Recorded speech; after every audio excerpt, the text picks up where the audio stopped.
The 14-Day Carnivore Challenge, Day 14, The Real Human Diet.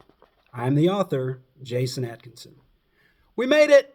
Now that the 14-Day Carnivore Challenge is over, it's time to think about where to go next from here.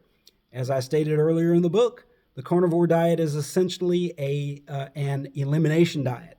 That means it's aimed at improving your way of eating by eliminating certain foods or categories of foods that may be problematic for you.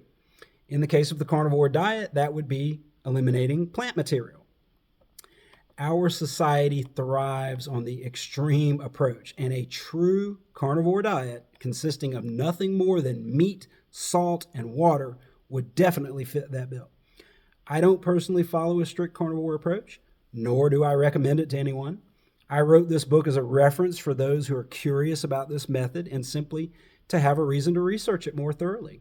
That being said, my personal experience of losing 75 pounds of body fat that I've maintained for several years, combined with the successes of others that I've helped to create through my online coaching programs, have led me to believe that there is merit in reducing at least some plant material from the diet, beginning with the worst examples of technology gone wild: sugar, flour, processed grains, and industrial seed oils, also known as vegetable oil.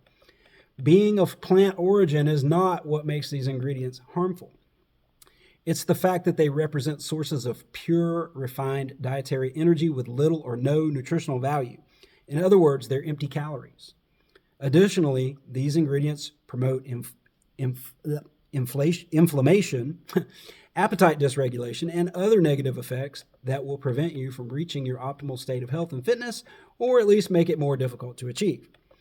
Another valuable principle of a carnivore diet is that it focuses on real food, especially the arguably most nutrient-dense ones that are all of animal origin.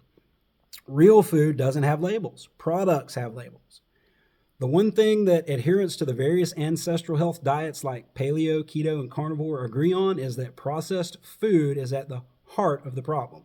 Even a strict vegan would not agree or argue with that. Everyone's unique in their preferences, but don't be fooled by slick marketing. About 80% of what is sold in stores is not real food. You've heard to shop the perimeter of the grocery store, right? Think about what's out there. Meat, seafood, eggs, dairy, produce. What's at the center?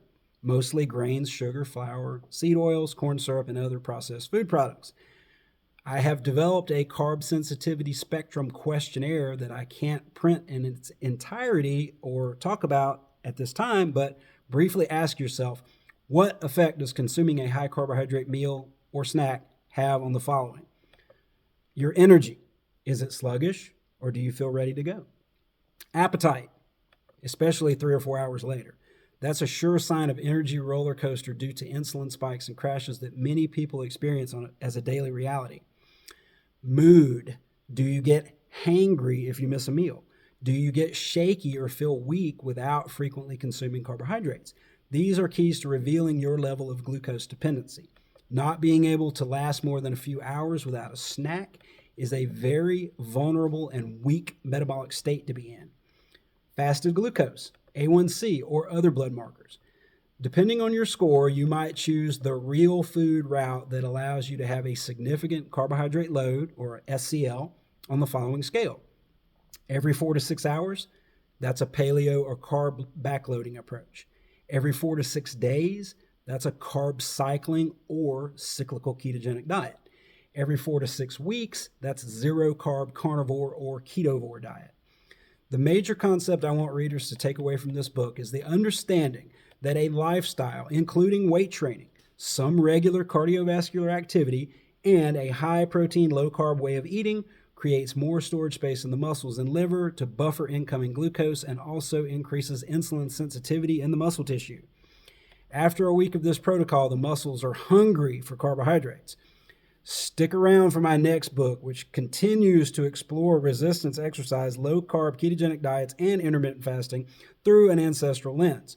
Subscribe by email or follow my social media for other content at reshapehealthandfitness.com.